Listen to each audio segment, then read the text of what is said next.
Vodka and quilting, do they really mix? Actually, they do. They make quite a nice mix. And it is possible to make your very own, very effective pressing aid with your bottle of vodka. I'll show you how it's done. I'm Susan Smith. Welcome into my studio, Stitched by Susan. I love to help machine quilters by showing them the tips and tricks that I've learned, the processes, the oopses, all those things, just by pulling back the curtain on some of the projects that I'm working on.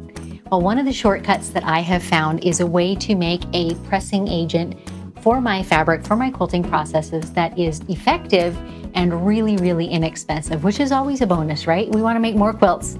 We need effective solutions. So whether you're pressing finished blocks and finished seams, or whether you're pressing your fabric and starching it a little before you even start cutting, either way, this makes a great pressing agent. I'll show you step by step the process.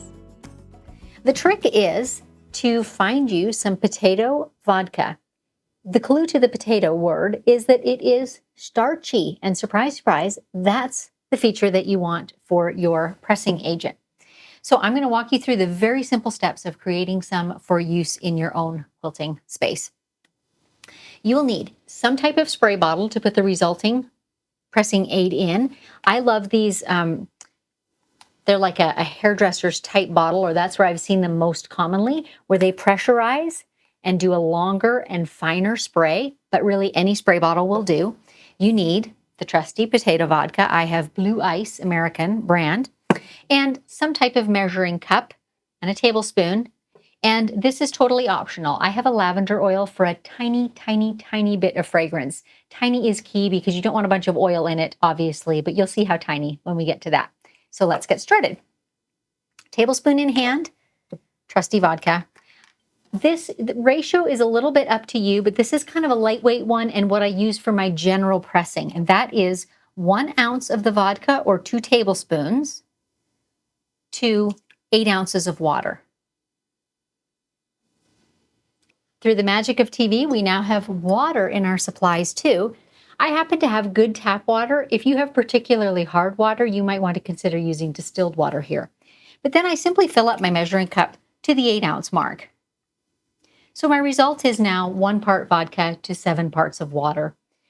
Anywhere in there is a light base. You can do it as heavy as 1 to 4 and you'll get a much starchier effect. This is a good all-purpose one. And then my trusty lavender oil. And I literally shake 1 drop. 1. Whoop, I got 2.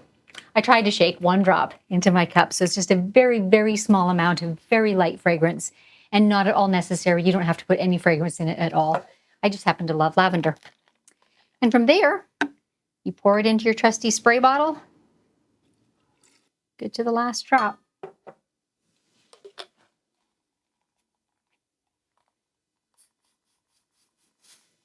Isn't that awesome?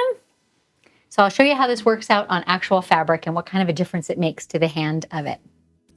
Our trusty spray starch bottle is full and ready to go.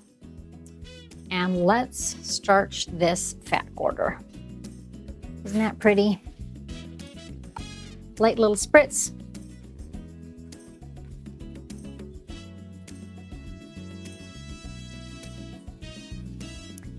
So this is not really starch. That's kind of a misnomer. It really is just a pressing aid, because what it does is helps the wrinkles to release, as really any liquid would. But that addition of the vodka or the potato starch just gives it a little bit more of a firm hand. So I'm pressing this fat quarter now before it's being cut into anything, but you can absolutely use this when you're piecing as well. So as you're pressing your seam allowances, as you're setting your half square triangles or whatever the case may be, just a few squirts of this, a gentle press with the iron, with or without steam, that's totally up to you, is enough to just set it and give it that nice little heft. And it really helps with precise piecing and just keeping everything square and beautifully flat and smooth. Potato starch pressing aid.